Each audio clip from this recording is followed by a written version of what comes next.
नमस्कार, आप देख रहे हैं स्वराज एक्सप्रेस और मैं हूं आपके साथ वर्षा। मुलाकात से बनी बात तो छत्तीसगढ़ के मुख्यमंत्री भूपेश बघेल के भेंट मुलाकात कार्यक्रम को 1 साल पूरा हो रहा है और अब तक आपको बता दें कि करीब 80 विधानसभा का दौरा कर चुके हैं।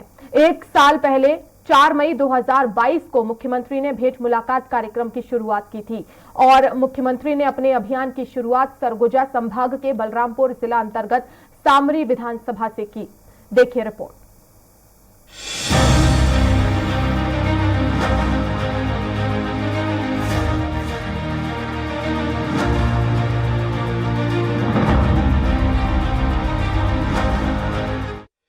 दरअसल सीएम भूपेश बघेल का भेंट मुलाकात कार्यक्रम एक ऐसा कार्यक्रम है जिसमें मुख्यमंत्री सीधे जनता के बीच जाकर चौपाल लगाते हैं। जनता के साथ मुख्यमंत्री का संवाद होता है। मुख्यमंत्री अपनी महत्वपूर्ण योजनाओं के क्रियान्वयन और लाभ के बारे में लोगों से सवाल करते हैं और जवाब लेते हैं। यही नहीं, सीएम भूपेश बघेल विधानसभा क्षेत्र में रात्रि विश्राम भी करते हैं और सामाजिक संगठनों के साथ ही जनप्रतिनिधियों से भी अलग से मुलाकात करते हैं। देश में पहले ऐसे ये मुख्यमंत्री हैं किसी प्रदेश के जिन्होंने अपनी सारी विधानसभाओं तक 5 साल में अपनी पहुंच को कायम रखा।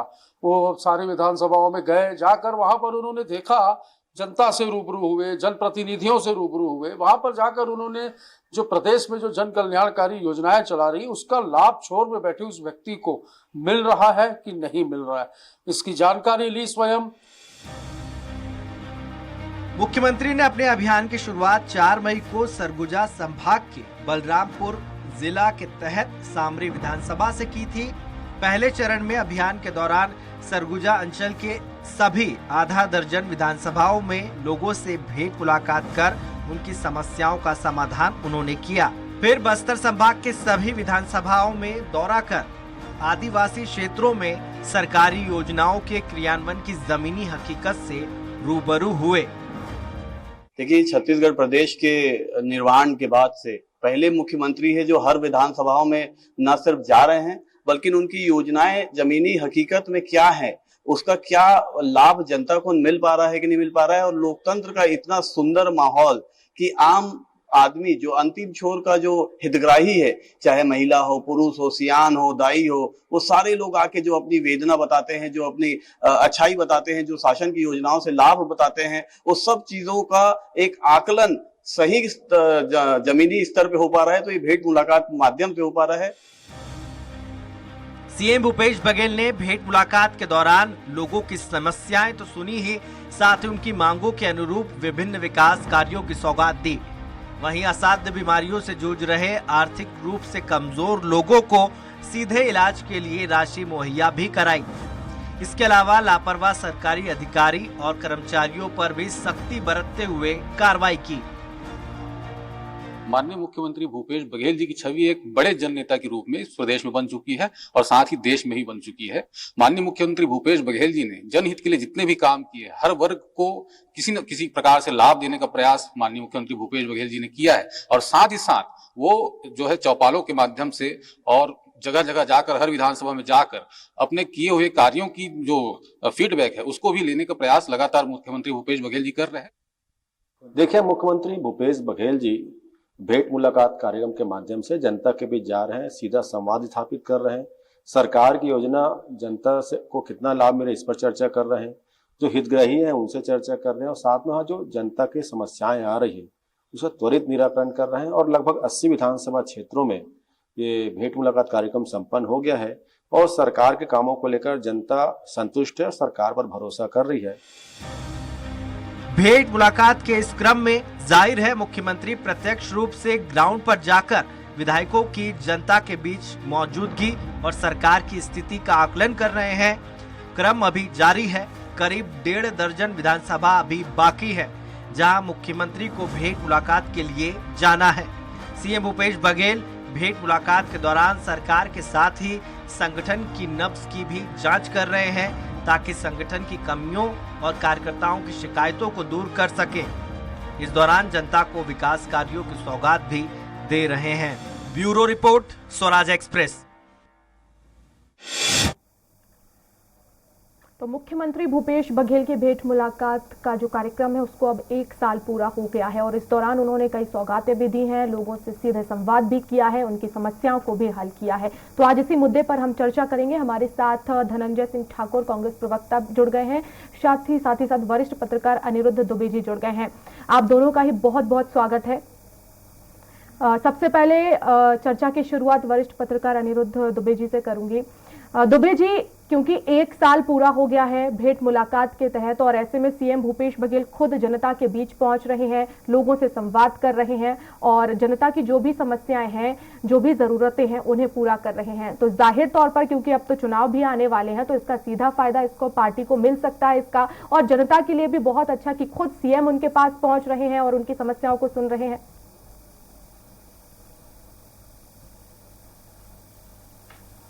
देखिए, आपका सवाल वास्तव में सटीक है। आपने कहा कि चुनाव नजदीक आ रहा है, जनता को इसका फायदा मिल सकता है क्या? इसका जवाब मैं बाद के क्रम में दूंगा। पहले क्रम में मैं बात करूं कि जनता से सीधा संवाद क्यों जरूरी है। और ये अच्छा है कि हमारे छत्तीसगढ़ राज्य को आज बने 22-23 साल हुआ है और जनता से संवाद करने की जो है परंपरा जो है उसकी नींव जो है राज्य बनते ही रखी गई थी। पहले मुख्यमंत्री थे अजीत जोगी जी, वो भी जाकर जनता से इस तरह संवाद करते थे। फिर ये परंपरा डॉक्टर रमन सिंह जी के समय में जारी रही, चाहे वो ग्राम स्वराज हो, शहरी स्वराज हो, जिस रूप में भी हो। अचानक उनका हेलीकॉप्टर कहीं पे पहुंचता था, उतरता था और वो सीधे मिलते थे। और अभी जहां तक कि मुख्यमंत्री भूपेश बघेल जी की बात है, इनका जो भेंट मुलाकात है, पूर्व निर्धारित कार्यक्रम रहता है और ये अच्छी बात है। तो सारी तैयारियां रहती है और इससे क्या है कि पूरा प्रशासनिक महकमा अपनी तैयारियों में जुटा रहता है और चीजें व्यवस्थित हो जाती है, तो ये जनता के हित में है। लेकिन जब ये क्या है कि मुख्यमंत्री जिस जगह पर वहां पे पहुंच रहे हैं तो उसका सीधा सीधा असर क्या पड़ता है, ये अहम सवाल है। तो ये सीधा सीधा असर ये पड़ता है कि उन्होंने स्थल पर ही ऐसे जाने कितने ही, देखिए अभी तक के करीब करीब ये है कि 80-90 विधानसभा होती है छत्तीसगढ़ में, करीब करीब 80 का दौरा हो चुका है। तो उसमें जो है शिक्षा से संबंधित जो अभी उनका जो है बिल्कुल मतलब लक्ष्य है कि शिक्षा पे छत्तीसगढ़ को ऊपर ले जाना, उस पे उनका बड़ा ध्यान केंद्रित रहा और बहुत सारी चीजों पे उन्होंने निराकरण किया। ये स्कूल को लेकर या फिर महाविद्यालय को खोलने को लेकर कई विधानसभा क्षेत्र में इसके बारे में उनकी तरफ से घोषणाएं की। स्वास्थ्य को लेकर जो है विशेष उनका ध्यान रहा मुख्यमंत्री जी का। और छत्तीसगढ़ में तो जो धन्वंतरी दवाई की जो दुकानें खोली है वो बहुत मतलब काबिले तारीफ है। हर सरकार में देखिए कुछ ना कुछ कमजोरियां होती है, लेकिन अगर कहीं हम जो है पॉजिटिव देखें, कुछ अच्छा देखने की कोशिश करें, तो ऐसे कुछ उदाहरण है। तो जो भेंट मुलाकात पे भी जो चिकित्सा पे जो है विशेष बातचीत की और स्वास्थ्य संबंधी चीजों पे उन्होंने विशेष ध्यान दिया और जो है वहां पे निर्देश दिए। और तीसरी बात जो है राजस्व और भूमि, ये बड़ा पेचीदा मामला होता है। कितने ही जो शहर से लेके गांव तक के ये जो है देखा मैंने, राजस्व और जमीन के प्रकरण बहुत उलझे होते हैं और गांव वालों के साथ तो बहुत ही ज्यादा दिक्कत होती है। एक तो मतलब ये कि उनकी सहजता और सरलता का फायदा उठाया जाता है, फिर जो मुख्यालय जहां निराकरण कराने जाना होता है वो जगह बड़ी दूर होती है। तो कितने ही ऐसे राजस्व और जमीन से संबंधित प्रकरण है, उसके उन्होंने स्थल पर निर्देश दिए। और दूसरी बात देखिए क्या है कि केवल सुन लेने और निर्देश देने से नहीं होता है, बात यह होता है कि अगर कहीं कोई गलत कर रहा है तो उसे किस तरह दंडित किया जाए। तो कुछ ऐसी भी विधानसभा रही जहां स्थल पर ही निलंबित करने की कार्रवाई हुई और जो कि होना चाहिए। अब आपने एक जो सवाल किया था, मैं उस पर आता हूं कि इसका जो चुनावी वर्ष तो कितना फायदा मिलेगा। तो देखिए, व्यक्तिगत रूप से भूपेश बघेल जी को और दूसरा कांग्रेस पार्टी को इसका फायदा मिलेगा, क्योंकि वहां पे जब ये मुख्यमंत्री जी जिन जिन स्थानों पर गए तो वहां की जमीनी हकीकत से वहां पे वो रूबरू हुए। क्या चल रहा है, क्या कमियां हैं, किस तरह की शिकायतें हैं। स्वाभाविक है कि किसी जगह पे किसी विधानसभा में शिकायतों का अंबार था, कहीं शिकायतें कम भी मिली। मुख्यमंत्री जी ने कहीं कहीं पे सीधा सवाल किया कि तुम्हारे विधायक क्या आके देखते हैं, पूछते हैं, तुम्हारी सूद लेते हैं, तो उसका जवाब आता था। तो जिस तरीके का जवाब आता था तो उससे एक इमेजिंग हो जाती थी कि किस विधायक का किस तरीके का क्या काम है, और उससे जी एकदम स्थितियां जो है बिल्कुल साफ होती चली गई। और मुख्यमंत्री जी ने इसी भेंट मुलाकात में जाते जाते जो मीडिया से जो है एक बार कहा भी था कि परफॉर्मेंस के आधार पर इस बार जो टिकट तय होगी, काम अगर कहीं कुछ सही नहीं रहा तो टिकट देने नहीं देने पर विचार किया जाएगा। तो इससे साफ हो जाता है कि उन्होंने जमीनी हकीकत समझी। बिल्कुल बिल्कुल। धनंजय जी, क्योंकि सीएम भूपेश बघेल लगातार भेंट मुलाकात कर रहे हैं, जनता के बीच पहुंच रहे हैं, और ऐसे में जैसा कि अनिरुद्ध दुबे जी भी कह रहे थे कि विधायकों का जो रिपोर्ट कार्ड है वो भी सीएम भूपेश बघेल ले रहे हैं, तो पार्टी की अभी फिलहाल क्या स्थिति आप देख रहे हैं इस समय? क्योंकि 80% ऐसे विधायक हैं जिनकी जो है रिपोर्ट उनके पास है और समीक्षा भी वो लगातार कर रहे हैं, फिलहाल क्या स्थिति?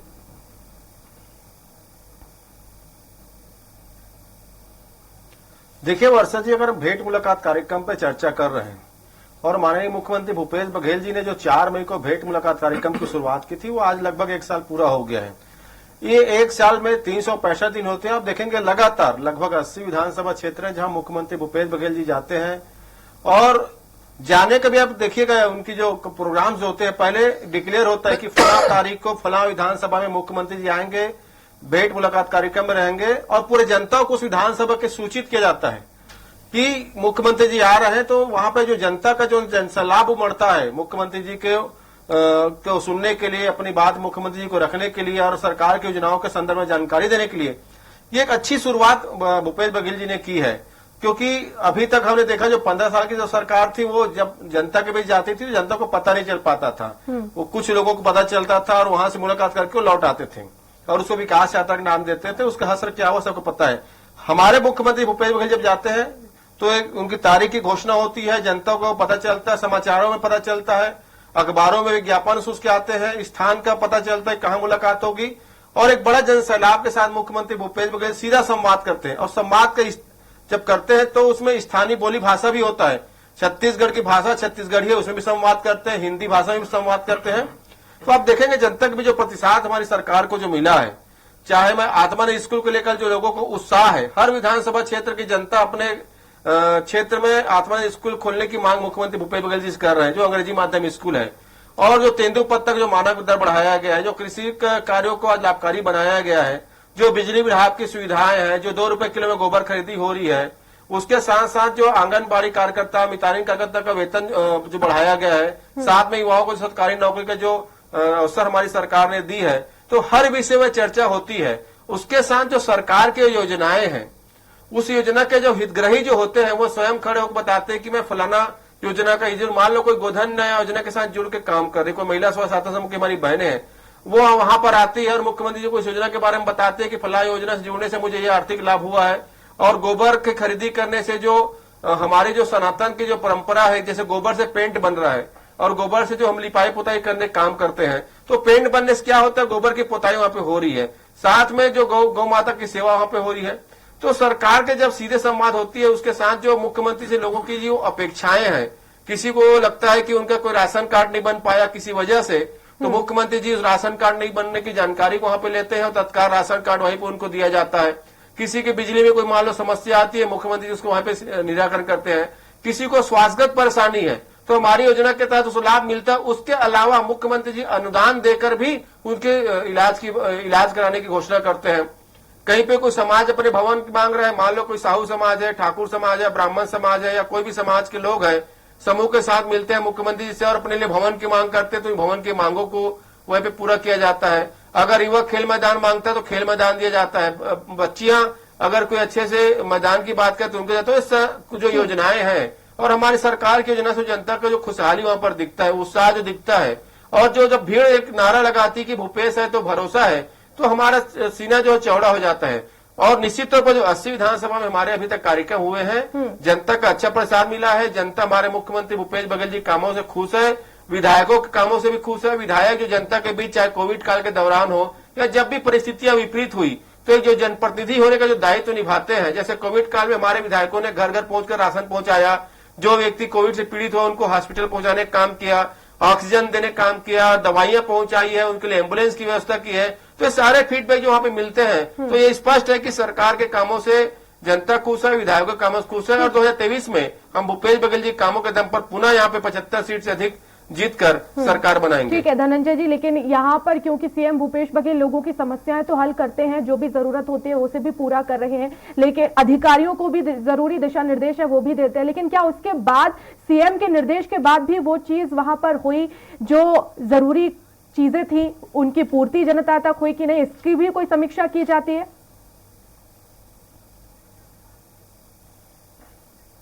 निश्चित तौर पर हर भेंट मुलाकात कार्यक्रम में जो समस्याएं सामने आती है, जो जनता के जो अपेक्षाएं आते हैं, जनता का जो आवेदन आता है, जनता की जो मांग आती है, उसकी समीक्षा होती है।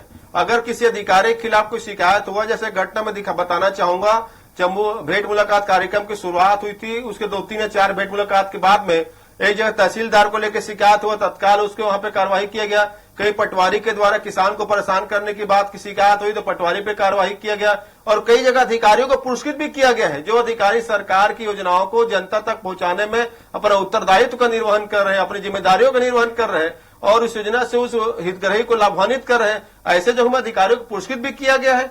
तो निश्चित तौर पर जो भेंट मुलाकात कार्यक्रम जो हुए हैं, जिस विधानसभा में उसके दूसरे से समीक्षा होती है, उससे निराकरण किया जाता है और प्राथमिकता के साथ इस कार्यक्रम को स्वयं मुख्यमंत्री भूपेश बघेल जी मॉनिटरिंग भी करते हैं। आप जैसे कि मैं घटना बताना चाहूंगा, एक माता अपने बच्चे को लेकर आए थे, उसके ब्रेन ट्यूमर की इलाज की आवश्यकता थी। उनके इलाज के पूरे खर्चे उठाने की जिम्मेदारी भूपेश बघेल जी ने कहा कि हमारी सरकार पूरा उसके खर्चे को उठाने का काम करेंगे। आज ही की मैं खबर पढ़ रहा था, जिसमें जो भाई और बहनें जिसको बड़े एजुकेशन के लिए, पढ़ाई के लिए जहां पे दिक्कत जा रही थी फीस की, तो भूपेश बघेल जी ने आज ही 25 लाख रुपए उनके लिए स्वीकृत किया है कि कैबिनेट में इसको पास करा के उनके पढ़ाई खर्चा उठाएंगे। उनको देखने में कुछ तकलीफें हो रही तो उनके नेत्र के इलाज की बात की है। तो व्यक्तिगत तौर पर भूपेश बघेल जी लोगों से मिलते हैं, कहीं पे जाते हैं तो कोई बुजुर्ग ऐसा है जिसको लगता है कि बीमारी के इलाज की आवश्यकता है, उनके पास स्वयं जाके मुख्यमंत्री बात करते हैं। तो सरकार जो है जनता के प्रति जो अपने दायित्व निर्वहन कर रहे हैं, पूरे जो भेंट मुलाकात कार्यक्रम है, जहां पे घोषणा होती है, जो शिकायतें आती है और जनता की जो मांग आती है, उसकी समीक्षा भी करते हैं। ठीक है अनिरुद्ध जी, क्योंकि सीएम लगातार जनता के बीच पहुंच रहे हैं और एक पॉजिटिव मैसेज देने की यहां पर सरकार की तरफ से कोशिश है और जाहिर तौर पर वो हो भी रहा है, क्योंकि जनता की जो है समस्याएं हल हो रही हैं, चाहे वो कोई भी कर्मचारी हो, आम जनता हो, और तभी आभार सम्मेलन भी हो रहे हैं। लेकिन वो कहते हैं ना कि चुनौतियां कभी पीछा नहीं छोड़ती हैं।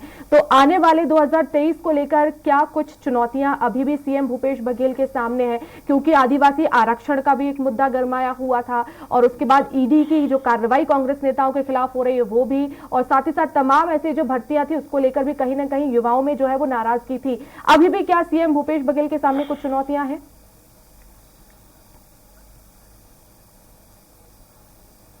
देखिए क्या है कि आपने कहा बात ईडी की हो या फिर आरक्षण की हो, और अभी एक बहुत बड़ी नक्सली जो है वारदात भी हो गई, नक्सली घटना हो गई जिसमें 11 लोग शहीद हो गए, 11 जवान।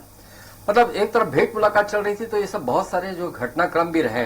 फिर छत्तीसगढ़ का जो है अभी बीच में सत्र भी हुआ, आपका बजट सत्र भी हुआ, बहुत सारी चीजें हुई। तो सबको समेट के, सबको साथ लेकर चलना होता है। मतलब जनता के बीच के जाने की जो जिम्मेदारी होती है, भेंट मुलाकात वो तो करना ही होता है और चीजों को भी देखना होता है। जहां तक कि जब जवानों की शहादत हुई नक्सली हमले में बस्तर में, तो उनका कर्नाटक दौरा था। फिर उन्होंने अपने कर्नाटक दौरे को स्थगित किया, चुनावी दौरा था वो, और जाकर फिर वो बस्तर पहुंचे। फिर उन्होंने वहां पे जाके जो है शहीदों को सलाम किया और जो उनके अंतिम यात्रा में जो उनकी अर्थी को उन्होंने कंधा भी दिया। तो ये कि बहुत एक संवेदनशीलता जो है हमारे प्रदेश के नेताओं में दिखती है, सभी पार्टियों के नेताओं में दिखती है, और भूपेश बघेल जी में खासकर तो जो है मतलब वास्तव में जो है विनम्रता पूर्वक जो है सम्मान प्रकट किया जाना चाहिए यहाँ के नेताओं के प्रति। और दूसरी बात जो ईडी का जो है, एक ईडी की जो छाया है तो निश्चित रूप से यहाँ पे छत्तीसगढ़ में है, तो इसमें बहुत सारे जो है सच भी सामने आ रहे हैं और कई जगह विरोध भी हो रहा है। दोनों बातें हैं, सच भी सामने आ रहा है, दूसरी तरफ विरोध भी हो रहा है कि सताया जा रहा है। तो ये एक यक्ष प्रश्न बना हुआ है, ये तो क्या कि जनता के लिए भी भूल भुलैया और जनता भी इसको समझ नहीं पा रही है। आरक्षण को लेकर देखिए क्या मतलब इतनी ज्यादा खींचतान रही कि छत्तीसगढ़ के विधानसभा में आरक्षण का विधेयक जो है कांग्रेस और भारतीय जनता पार्टी दोनों की तरफ से जो है सर्वसम्मति से पारित हुआ। फिर राजभवन पहुंचा, अनुसुईया उइके जी इस समय राज्यपाल थी और निश्चित रूप से बहुत सहज और सरल राज्यपाल थी, और व्यक्तिगत रूप से अनुसुईया उइके जी का मैं बहुत जो है मान सम्मान करता हूं और मैं मतलब ये कि बहुत आदर भाव है मैं। लेकिन उस समय ऐसा कुछ था कि राजभवन में चीजें उलझी थी और राज्यपाल के लिए ऐसे ऐसे कमेंट्स आने लग गए थे कि मतलब छत्तीसगढ़ में 23 साल में कभी भी सत्ता पक्ष और राजभवन के बीच ऐसा टकराव देखने नहीं मिला जो अनुसुईया उइके जी के समय में देखने मिला। और अभी राज्यपाल दूसरे आए हैं तो बीच में अफवाह उड़ गई कि उन्होंने विधेयक में दस्तखत करके पहुंचा दिए। तो बहुत घटनाक्रम जो है भेंट मुलाकात के साथ ये भी चले जिसके बारे में आपने उल्लेख किया। तो अब 2023 शब्द भी आपने कहा कि ये 2023 शब्द है, तो फिर आने वाले समय में स्थिति क्या रहेगी उसकी बात है। तो देखिए निश्चित रूप से चुनावी वर्ष है और रायपुर राजधानी में हम लोग बैठे हैं तो हर दिन हम लोगों की जानकारी में कोई ना कोई नया डेवलपमेंट आता है। और जो जिनको बहुत ज्यादा जो है मतलब टीवी से जुड़े होने की, मतलब टीवी देखते रहने की, और जिन्हें बहुत पढ़ने लिखने की अखबार में आदत है, तो अब ये हो गया है कि छत्तीसगढ़ में और रायपुर में हर दिन देखने और पढ़ने के लिए रोज एक कुछ ना कुछ नया मसाला मिल रहा है। मतलब इतना जो क्या कहना चाहिए कि इतनी जो चीजें जो है मनोरंजक शब्द तो नहीं कहूंगा, लेकिन इतनी रोचकता, चाहे वो राजनीति में हो, चाहे समाज में हो, चाहे व्यापार में हो, अभी छत्तीसगढ़ एक अजीब तरह के घटनाक्रम से गुजर रहा है। मतलब बहुत उल्लेखनीय भी कहा जा सकता है, बहुत इंटरेस्टिंग भी है। तो हम लोग बहुत सारी चीजों को यहाँ देख पा रहे हैं और महसूस कर पा रहे हैं। बिल्कुल। धनंजय जी, 80 विधानसभाओं का तो अब तक सीएम भूपेश बघेल दौरा कर ही चुके हैं, लेकिन अब 10 और विधानसभा है जहां पर पहुंचना है सीएम को। और ऐसे में क्योंकि लगातार विधायकों का रिपोर्ट कार्ड भी ले रहे हैं, तो सीएम सर्वे के आधार पर नहीं, खुद भी जा रहे हैं, जमीनी जो हकीकत है वो भी देख रहे हैं, पार्टी की क्या स्थिति है वो भी देख रहे हैं। क्या आने वाले समय में जो प्रत्याशी चयन होगा उसमें ये एक बड़ा फैक्टर रहेगा जो सीएम भूपेश बघेल ने जमीनी स्तर पर जाकर देखा, समझा और उसे परखा, उसकी समीक्षा की, उसी आधार पर जो है पार्टी प्रत्याशियों को लेकर कोई फैसला लेगी?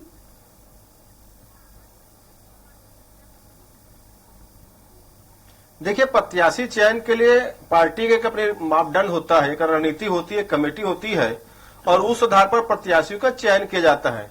और प्रत्याशी चयन के दौरान उन सारे विषयों को देखा जाता है।